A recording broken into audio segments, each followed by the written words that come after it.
اعوذ باللہ من الشیطان الرجیم بسم اللہ الرحمن الرحیم۔ السلام علیکم ورحمۃ اللہ وبرکاتہ۔ ناظرین و سامعین، آج میں آپ کے لیے کسی کی زندگی پہ بیتی ایک سبق آموز اور سچی کہانی لے کر حاضر ہوئی ہوں۔ اسامہ کا رشتہ حیا کے لیے آیا تھا۔ سارے رشتہ داروں میں یہ خبر آگ کی طرح پھیل گئی تھی۔ خاندان بھر کی لڑکیاں اس بات کے منتظر تھیں کہ خالہ سکینہ اپنے بیٹے کے لیے ان کا رشتہ مانگے۔ آخر امریکہ میں کمانے والا کماؤ پوت جو تھا، وہ جب سے امریکہ گیا تھا ان کے تو حالات ہی بدل چکے تھے۔ خالہ سکینہ، جن کا گھر بہت معمولی سا تھا، اب ڈبل اسٹوری کوٹھی میں تبدیل ہو چکا تھا۔ اسامہ سارے بہن بھائیوں میں بڑا تھا اور اس سے چھوٹی 2 بہنیں تھیں جن کی وہ شادی کروا چکا تھا، اور جو جہیز اس نے اپنی بہنوں کو دیا تھا اس کی دھوم پورے خاندان میں مچی ہوئی تھی۔ اس ڈبل اسٹوری گھر میں نیچے کا پورشن اسامہ نے اپنے چھوٹے بھائی حماد کے لیے اور اوپر کا پورشن اپنے لیے تیار کروایا تھا۔ یعنی سب لڑکیوں کو علم تھا کہ وہ اس گھر کی بہو بن گئی تو پھر اکیلے پورشن میں خود مختار حیثیت سے رہیں گی، کیونکہ اسامہ کے والد کی وفات ہو چکی تھی اور خالہ سکینہ اپنے چھوٹے بیٹے حماد کے ساتھ نیچے کے پورشن میں رہتی تھیں۔ وہ خاندان کی ہر تقریب میں رشتہ دار عورتوں کے ہجوم میں برملا یہ کہتی تھیں کہ اسامہ کی دلہن تو اسی کے ساتھ امریکہ جائے گی، لہٰذا ہر ماں کی یہی خواہش تھی کہ اسامہ جیسا کماؤ اور خوش شکل داماد انہی کا نصیب ہو۔ اور اب قرۂ فال حیا کے نام کھلا تھا۔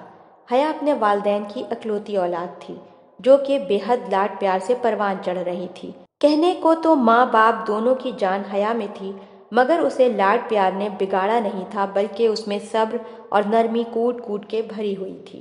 اور اتفاق کی بات یہ تھی کہ بہت سارے بیٹوں کی ماں بھی اسی طاق میں تھیں کہ ان کو حیا کا رشتہ مل جائے۔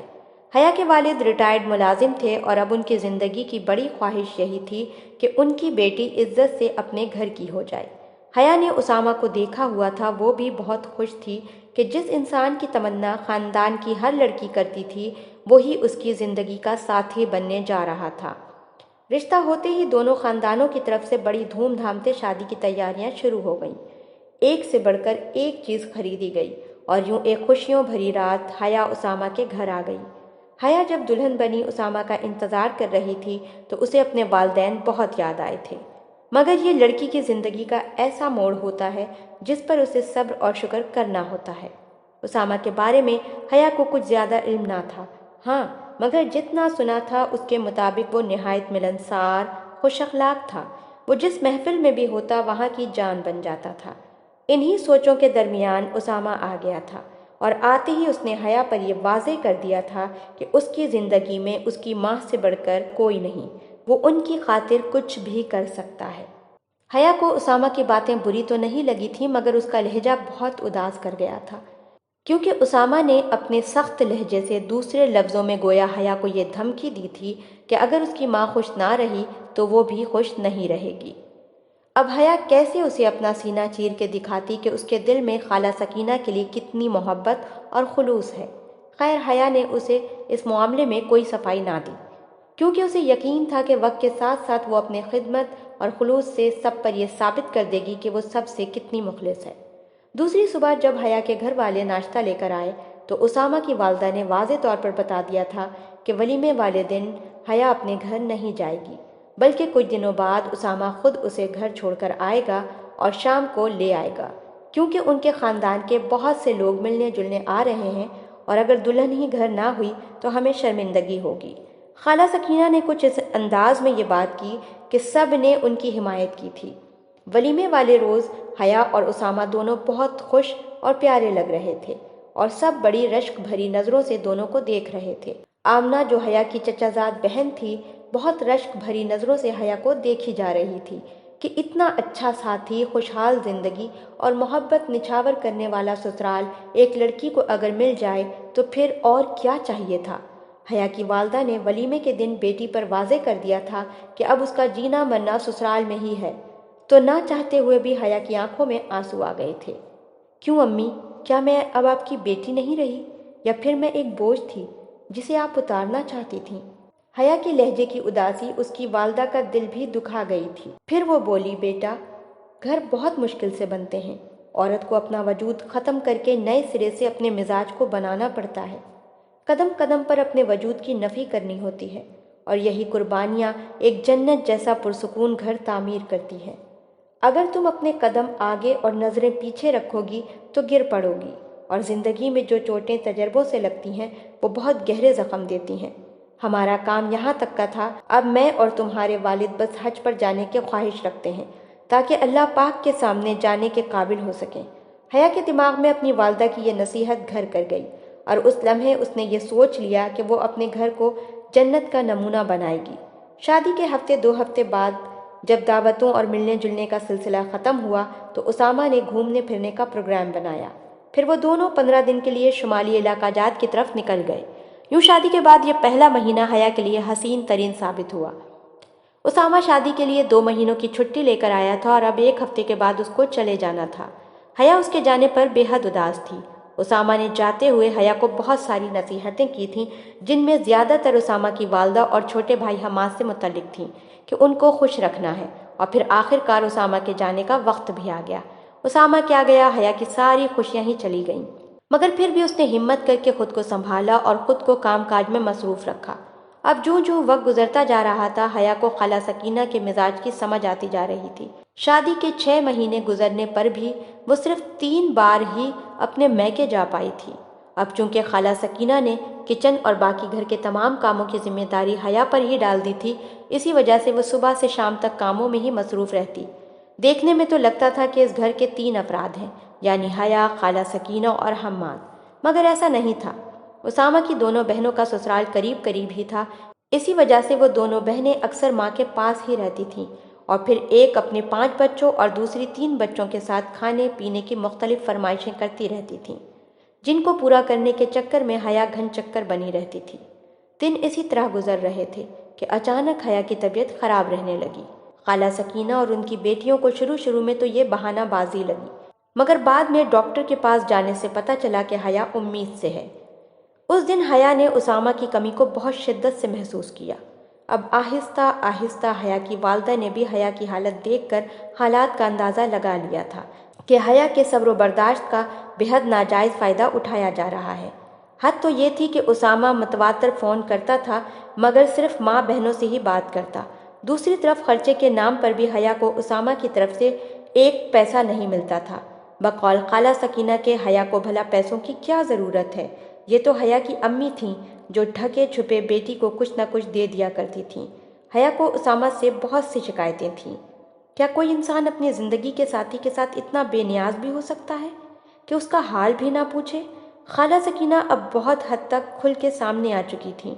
ان کا اور ان کی بیٹیوں کا رابطہ اتنا مضبوط تھا کہ حیا کو زبان ہلانے کی بھی اجازت نہ تھی۔ ان دنوں حیا بے حد نقاہت محسوس کرنے لگی۔ مسلسل ٹینشن اور بے حد آرامی نے اسے توڑ کے رکھ دیا تھا۔ سب لوگوں کو یہی لگتا تھا کہ 3 افراد کا کام ہی کتنا ہوتا ہے۔ یہ بات خالہ سکینہ نے باقی سب لوگوں کے ذہن میں بھی ڈالی ہوئی تھی، مگر یہ صرف حیا کو ہی علم تھا کہ اسے 3 خاندانوں کا کام کرنے میں کتنی مشکل ہو رہی تھی۔ بڑی باجی اور چھوٹی باجی کا کھانا الگ، خالہ سکینہ کا پرہیزی کھانا الگ، اور حماد کے بن بلائے دوستوں کی دعوت الگ۔ اس کے علاوہ گھر کی صفائی ستھرائی کرنا، گھر پر کام کرنے والی نہ رکھنے کی وجہ یہی بتائی جاتی تھی کہ 3 بندوں کا کام ہی کتنا ہوتا ہے، جو آج اتنی مہنگائی میں نوکروں جیسی عیاشی کی جائے۔ دوسری طرف اسامہ کی کمائی سے گلچھرے اڑائے جا رہے تھے۔ حیا کو اس بات کا دکھ تھا کہ اسامہ کی اتنی محنت کی کمائی گئی رقم کو بے دریغ اڑایا جا رہا تھا، جبکہ وہ اپنے آنے والے بچے کے لیے کچھ نہ کچھ جمع کرنا چاہتی تھی، مگر بے بس تھی کیونکہ اس کے اختیار میں کچھ نہیں تھا۔ اور اب تو یہ بات واضح ہو چکی تھی کہ خالہ سکینہ کا اپنے بیٹے کی شادی کرنے کا مقصد بہو لانا نہیں بلکہ کام کی مشین لانا تھا۔ اس مقصد کے لیے حیا بہترین انتخاب ثابت ہوئی تھی، کیونکہ اس کا میکہ مضبوط نہ تھا۔ بیچارے ماں باپ گھبرانے اور پریشان ہونے کے علاوہ کیا کر سکتے تھے، جبکہ حیا خود بھی اپنے والدین کو دکھ نہیں دینا چاہتی تھی۔ اسی وجہ سے وہ اپنی باتیں کسی سے بھی نہیں کہہ پاتی تھی۔ جوں جوں دن گزرتے جا رہے تھے، حیا کی حالت خراب ہوتی جا رہی تھی۔ اس کی والدہ کئی بار خالہ سکینہ کی منت کر چکی تھیں کہ حیا کو ان کے ساتھ بھیج دیں، مگر انہوں نے صاف منع کر دیا تھا، کیونکہ وہ نہیں چاہتی تھیں کہ اسامہ یہ سوچے کہ یہ خرچہ حیا کے ماں باپ نے اٹھایا ہے، کیونکہ انہوں نے اسامہ سے حیا کے اس مسئلے کی وجہ سے خرچہ بہت بڑھا کے بھیجنے کا اصرار کیا تھا، تاکہ وہ حیا کا کسی بڑے اچھے ڈاکٹر سے علاج کروا سکیں۔